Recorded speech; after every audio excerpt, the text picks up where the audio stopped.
Diane's not picking up. What's the best way to handle this? The last thing I want is to make it inadmissible or something. No, I don't think that's possible. They're gonna think that I planted it there as a way to free my mom. Okay, wait, that might be their first assumption, but if Nell knitted this, her trace DNA is gonna be all over it. You, my friend, have to take this to the police station now. Yeah? Yes, here. Okay. Thank you. You're welcome. Oh, hey, Sam. Did anyone ever tell you you'd make a really good PI? No. I'll look into that.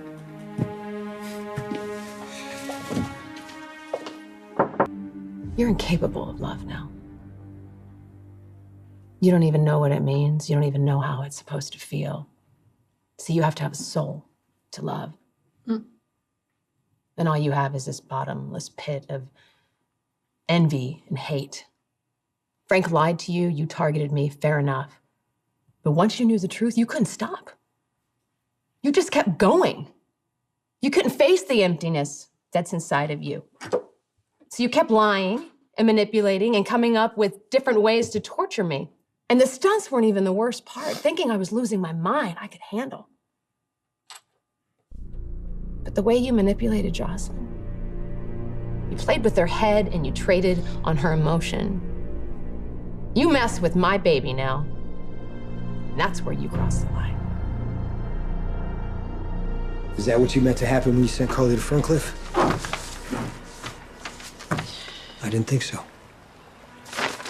As horrible as this is, and it is horrible, this still does not excuse you from breaking Carly When out. I got to that room, Carly was strapped to a table with electrodes on her head. If I would have waited and gone through the proper channels, Carly could be a vegetable.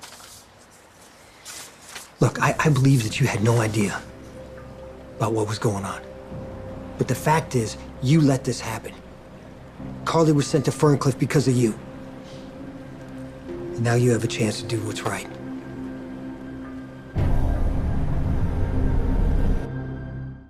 I could be out of the country by now and let Diane handle this. It would take a couple months and probably ruin your career. And trust me, there are definitely people who think you deserve that. And you're not one of them? Look, I just want this to be over. And I'd like to think that you would do the right thing. Look, these new facts, they certainly changed the character of the case, but you do realize that by showing yourself to me, I can't just pretend that we didn't talk. This is basically you turning yourself in. Yeah, I understand. So you're willing to go to the station with me? It could mean prison time. As long as Carly's safe, I'm okay with that. Something I've learned over the years, no matter how careful you are, you can't plan for everything. There's always going to be a surprise. Something goes wrong, you got to be prepared to own it. And that doesn't matter what side of the law you're on. The rules are all the same. I understand that concept. Everything comes at a cost, but this... Nobody could have imagined the baby would be the casualty. But he was. The most innocent person in all of this. Died. And that's a heavy burden. Unfortunately, you're gonna have to be the one to carry it.